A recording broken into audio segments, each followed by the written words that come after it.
Sebagai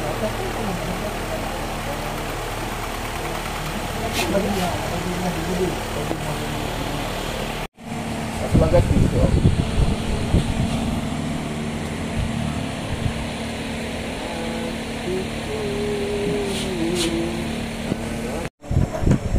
Cari kau nak berhenti tu.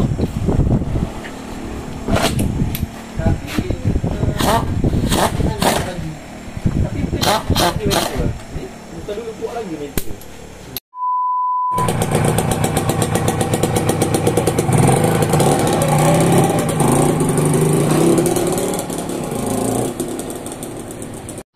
Okay geng, so motor aku dah siap, alhamdulillah. Jadi ada beberapa perkara yang belum lagi buat kat motor ni. Antaranya kain seat, cover seat ni aku nak tukar, aku dah beli dah. Kemudian aku nak pergi semula bengkel nak buat fork semalam buat dah, tapi itulah dia leceh sikit fork ni. Spring dia macam keras sebelah. Lepas tu kemudian gear lever ni nak adjust balik, nak ke bawahkan sikit sebab dia terlalu ke atas dan keras. Jadi nak ter-adjust lah, tengok macam mana. Jadi itu saja. So motor aku dah settle overhaul. Sekarang ni belok aku dah size 1.25 lah, 125. Kalau convert ke mm tu 60.25 lah. Jadi kita dengar bunyi engine dia. Yang ni belum setting lagi. Ni bunyi, dengar tak bunyi? Ni bunyi apa tu? Kipas mentol. Apa ni, motor ni tak setting lagi. Zaki suruh aku pantangkan dulu, habis pantang barulah setting. Jadi start dia ni susah sikit.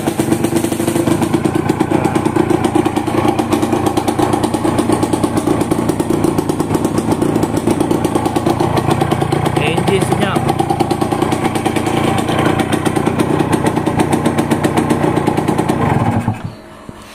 Lama-lama ayah aku dah milik bising blok dia.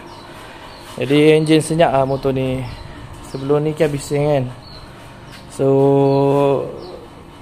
aku jadi kekok sikit. Biasa bising, jadi tinggal tu kita dah lali dengan bunyi bising kan. Jadi ni tiba-tiba senyap motor, kita rasa macam something wrong pula. Jadi ya, bila motor dah hidup ni, aku boleh lah buat onboard lepas ni. Jadi insyaAllah dalam masa terdekat ni aku akan buat onboard. Cumanya akan ada 1-2 saja video onboard. Mungkin tak banyak lah, sebab yelah aku on the way ke busy sekarang ni. Dengan yang aku beritahu video sebelum ni lah, rumah aku nak bersalin. Jadi isteri aku nak bersalin, so aku tak boleh lah nak main motor sangat kan.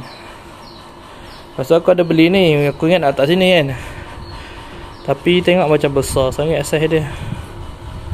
Tengok macam mana kalau aku rasa ok, aku letak dia menggerutu sikit. Jadi kalau nak guna lutut pegang dia punya tank, barulah rasa sikit kan, barulah grip sikit. Sambil-sambil tu kalau gatal boleh garu sini. Ok, jom, situ saja video aku kali ni. So sampai sini saja untuk video aku kali ni.